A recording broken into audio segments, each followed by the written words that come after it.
कुछ साल पहले एक ऐसी फिल्म आई थी जिसने न केवल देश भर में झंडे गाड़े बल्कि विदेशी सरजमी पर भी अपनी सफलता का परचम लहरा दिया। अपने बेहतरीन एक्शन सीक्वेंस, वीएफएक्स और कहानी के दम पर एसएस राजामौली की फिल्म ट्रिपल आर ने सफलता का इतिहास रच दिया। इस फिल्म में देशभक्ति, प्रेम और दोस्ती का मिश्रण भी लोगों को खासा पसंद आया। जूनियर एनटीआर और रामचरण ने बड़े पर्दे पर ऐसे किरदार निभाए जो उनके फैंस ने इसके पहले कभी नहीं देखे थे। ट्रिपल आर के हर सीन में तालियां बजी, सीटियों से सिनेमा हॉल गूंज उठे और फिल्म खत्म होने के बाद भी दर्शकों की जुबान पर इसी फिल्म का जिक्र था। इस फिल्म को आज भी लोग भूल नहीं पाए हैं। फिल्म के आइकॉनिक सीन लोगों के जहन में जिंदा हैं। यह फिल्म कैसे बनी, इसके सीन किस प्रकार शूट किए गए, अब यह सारी कहानी आपको देखने और जानने को मिलेगी। इस फिल्म की मेकिंग से जुड़ी एक डॉक्यूमेंट्री हाल ही में नेटफ्लिक्स पर आई है। इसका नाम है triple R behind and beyond. इस डॉक्यूमेंट्री में ट्रिपल आर के कई महत्वपूर्ण सीन्स की शूटिंग प्रोसेस को दिखाया गया है। इन सीन्स को शूट करने में फिल्म के कलाकारों और टीम को किन किन परेशानियों से गुजरना पड़ा और उन्होंने इसे किस तरह सफलतापूर्वक अंजाम दिया, यह सारी कहानी अब आपको डॉक्यूमेंट्री में देखने को मिलेगी। इस फिल्म का एक सीन है जहां आक्रोशित लोगों की भीड़ बेकाबू हो जाती है और पुलिस के सामने चुनौती खड़ी कर देती है। ऐसे में पुलिस अधिकारी के रूप में रामचरण अकेला ही मैदान में कूद पड़ता है और स्थिति पर नियंत्रण पाने के प्रयास करता है। इसके पहले रामचरण की आंखों में आक्रोशित भीड़ का रिफ्लेक्शन दिखाई देता है। यहाँ पर राजामौली बताते हैं कि यह कोई कंप्यूटर जनरेटेड सीन नहीं था, बल्कि लाइव शूट किया गया था। इस सीन को शूट करने के लिए सिनेमाटोग्राफर कैमरे को रामचरण की आंखों के बिल्कुल नजदीक ले आए थे। सैकड़ों लोगों की बेकाबू भीड़ का यह सीन काफी दिल दहलाने वाला था। भीड़ में गिरे रामचरण के लिए भी इस सीन को शूट करना काफी मुश्किलों भरा रहा। इस सीन के दौरान एक्टर रामचरण का दम भी घुटने लगा था। डॉक्यूमेंट्री में वे बताते हैं कि सीन के बाद उन्होंने कहा था कि हो सकता है कि उन्हें साइनस की प्रॉब्लम भी हो जाए। कई सारी मुश्किलों के बावजूद इस सीन को शूट किया गया और यह सब डायरेक्टर एस एस राजामौली के कारण ही संभव हो पाया। इसके अलावा जूनियर एनटीआर के एंट्री सीन को भी बेहतर बनाने में फिल्म की टीम ने पूरी ताकत लगा दी थी।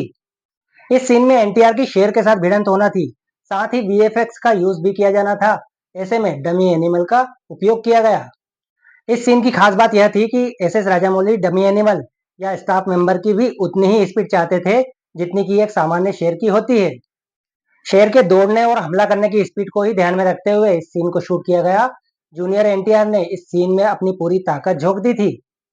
ट्रिपल आर का सबसे बड़ा और आइकॉनिक सीन था इसका इंटरवल सीक्वेंस। इसमें रामचरण और एनटीआर के बीच लड़ाई होती है। इस सीन में बड़ी संख्या में विदेशी कलाकारों को शामिल किया गया था। सीन को फिल्माने में टीम को बड़ी परेशानियों का सामना करना पड़ा। इसी सीन में भगदड़ के बीच लड़ाई होती है। इसी के साथ वह सीन भी आता है जो सबसे बड़ा और बेहतरीन बन गया था। इस सीन में जूनियर एनटीआर जंगली जानवरों के साथ छलांग लगाते हुए नजर आते हैं। इस सीन में भी कई डमी एनिमल का यूज किया गया था और यहाँ पर भी एस एस राजामौली का फोकस एनिमल के दौड़ने और हमला करने की स्पीड पर था। इस सीन के बारे में राजामौली कहते हैं कि जब थिएटर में यह सीन आया तो मैं चीखते चिल्लाते दर्शकों को देख रहा था, जो कि इस सीन के ऊपर तालियां बजा रहे थे और काफी उत्साहित थे। इसके अलावा ट्रेन में ब्लास्ट के सीन में भी टीम ने काफी मेहनत की। इसके लिए अलग से सेट बनाया गया था। ट्रेन के छोटे छोटे डिब्बों में ब्लास्ट करना और इसे सही तरीके से शूट करना भी टीम के सामने एक चुनौती थी। इस डॉक्यूमेंट्री में फिल्म के और भी कई सीन की जानकारी दी गई है। फिल्म की शूटिंग के दौरान कितने कैमरे, ट्रेन और अन्य उपकरणों की आवश्यकता पड़ी थी, यह सब कुछ आपको डॉक्यूमेंट्री में देखने को मिलेगा। नाटू नाटू सहित अन्य गानों की शूटिंग के पीछे की कहानी भी इस डॉक्यूमेंट्री में डायरेक्टर राजामौली ने बताई है। फिल्म के music composer M M Keeravani बताते हैं कि सीन की गंभीरता को देखते हुए ही इस फिल्म के बैकग्राउंड स्कोर पर काम किया गया था। इस डॉक्यूमेंट्री में फिल्म की विदेशी जमीन पर सफलता और अवार्ड की कहानी को भी दिखाया गया है। स्टीवन स्पीलबर्ग, जेम्स कैमरून जैसे बड़े और दिग्गज निर्देशकों से तारीफ पाकर डायरेक्टर राजामौली कहते हैं कि मुझे तो यकीन ही नहीं हो रहा था कि इतने बड़े निर्देशकों से तारीफ मिलना भी संभव है।